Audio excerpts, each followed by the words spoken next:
Hi everyone, and welcome back to my channel. So this is my Dresden Quilt series, and we're all the way up to quilting the top. So the top is completely finished. I have it sandwiched and ready to go, and I'm working on quilting it. And if you watched the first video in the series and a couple of the others, I mentioned that I was going to hand quilt the quilt. So I'm going to show you where I'm at so far. Not very far along, but we'll still take a look at it. And then I'm also going to show you some of the tools that I have been using along the way and what's been working out for me and what hasn't been. So let's take a look.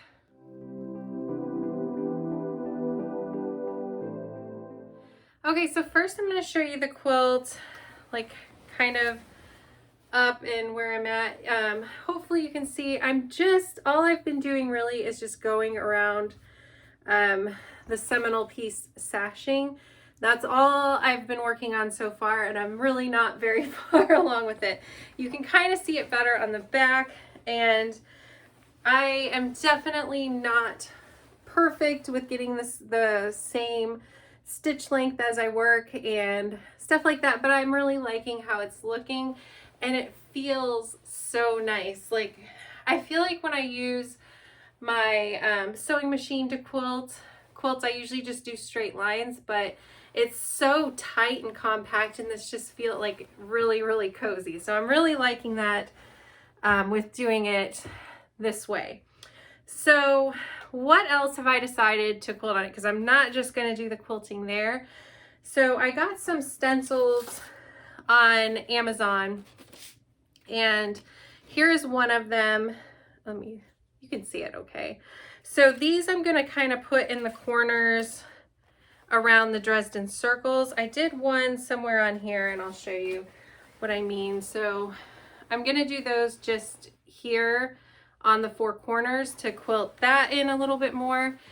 And then on the center of the block of the Dresden plates, I'm going to do this kind of swirled flower in the center. So that is what I have planned out so far. The only thing I'm not sure about is the piano key border. I think I'm just gonna follow along the seams though. I think that's what I'm gonna do there, because I was thinking about doing something a little more fancy, but I think because there's so much going on in the border, I don't want to add like a really busy quilting pattern there. We'll see. I might change my mind, but that's kind of where I'm at with the plan right now. So quilting this bad boy. If you remember, I first said I got this it's not really a hoop, but it's like a frame to hold the quilt, and I got it on and I thought it was going to be really nice, but it is so heavy to work with, and this is a really big quilt. I think if I had a smaller quilt, like a baby quilt, it would be fine to sit and quilt with, but I felt so weighed down trying to hold it. It was too much. And it holds the quilt so tight. I really had trouble with the needle kind of doing a running stitch across there. Like, my wrist and my hand was getting so tight to work with it. So yeah, so I scrapped that idea, and what I've been doing is just laying the quilt out on a table, and I've been quilting there. Now, it works really well. If I remember, in the description, I'll put the video that I watched to see how I could quilt this without a frame. And if you saw, I don't have a lot of bunching. It's been working out really nice because I just have it all laid out and I just work on the area that I'm working on. And I've had no troubles. My hand hasn't been hurting as much as when I tried to use the frame. It's been a lot less stressful. A lot less stressful. The only trouble that I ran into was I have a wood table down there. And she did mention in the video that if you quilt there and your needle hits the table, you might leave some marks in it. So I have a few templates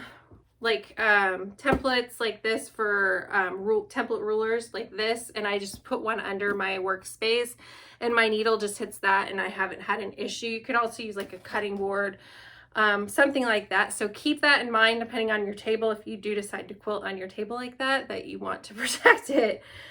So for my other tools that I've been using, let me bring you down so you can see this a little bit better than me just talking about it. Okay, so let me show you some of the tools that I've been working with. So I have my thread, it's just Aurifil thread. And yeah, it's thread. So I kept some little snips. What I do is I just put all of my tools that I've been using in this bag, and I have some little snips and tweezers because sometimes I use those to grab the needle through if my finger's losing grip on it. Probably not what I should be doing, but yeah, I do my own thing sometimes. So we'll talk about thimbles. If I'm going to mark stuff, I use the hair, I think it's called a Hera marker. It just leaves like kind of like a crease line in the fabric. And sometimes I use a mechanical pencil. I've found that if I go light enough, it washes out. So you can also test fabric to make sure too. And then this is a Lifesaver Thread Magic. I just put my thread through it, and it helps it not knot up as much and get all tangled and give me a complete nightmare. So thimbles. So I am totally not a person who likes using thimbles at all. I hate it. I hate the way they feel on my finger. They're annoying, they're obnoxious, they get in the way. So here are 3 thimbles that I have been trying. This one I got in my my Jenny's Countdown to Christmas box. So what I'll say is it's the most comfortable because I sweat so much, and even my hands sweat. And this one, if I'm using it, I don't sweat. I can put it on my finger, push it through. The only issue I have is that I can't get it tight enough where it feels like it's not going to slide off easily. You can see there's not really a lot of string here to adjust it, and it kind of goes as tight as it can right now. So it's comfortable, but I don't like using it because it feels like it's just going to constantly fall off.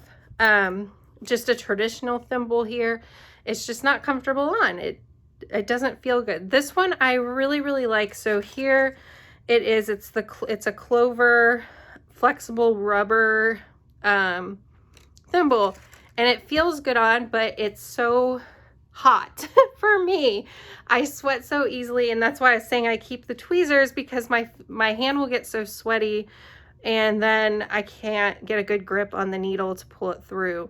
And this just increases it more. Something else that was really frustrating with this one is this keeps popping off, like the metal end. It's not attached really well. You can see it looks like it's just some sort of glue on here that was holding it in, and it just popped off super easily. It goes on and it will stay on for a while, but every now and then I'll do something, hit something, and it'll pop off, and I have to put it back together. So I haven't found the complete perfect thimble yet, but I would say this one is my favorite so far. Then this one, and can't stand the old trusty original. So this is kind of where I'm at right now with quilting this. I just am chugging along. I get as much done as I can each day, but it's a lot of tedious work. I'm getting faster the more I've been working on it. I'm kind of getting into a good rhythm and moving along a lot more, but I can only do so much at a sitting, and my finger either way will start hurting from doing the same motion over and over. So that's where we're at right now. Hopefully sometime this year I'll finish quilting this. It is, although it hurts my hand doing it, it's really satisfying seeing it come together in this way. And like I said, it feels really nice without those really tight machine stitches. So I definitely won't be finished with this by next Wednesday to show you it finished, but I will give an update and show you where I'm at with it, if I've gotten any more of the like sides here done and got any in the middle done, so you can kind of see it come together a little bit more. But who knows, hopefully I'll just at least have the stitches that I'm doing around the Seminole done on the whole thing. Okay, you guys, so that's where I'm at. So until next time, bye.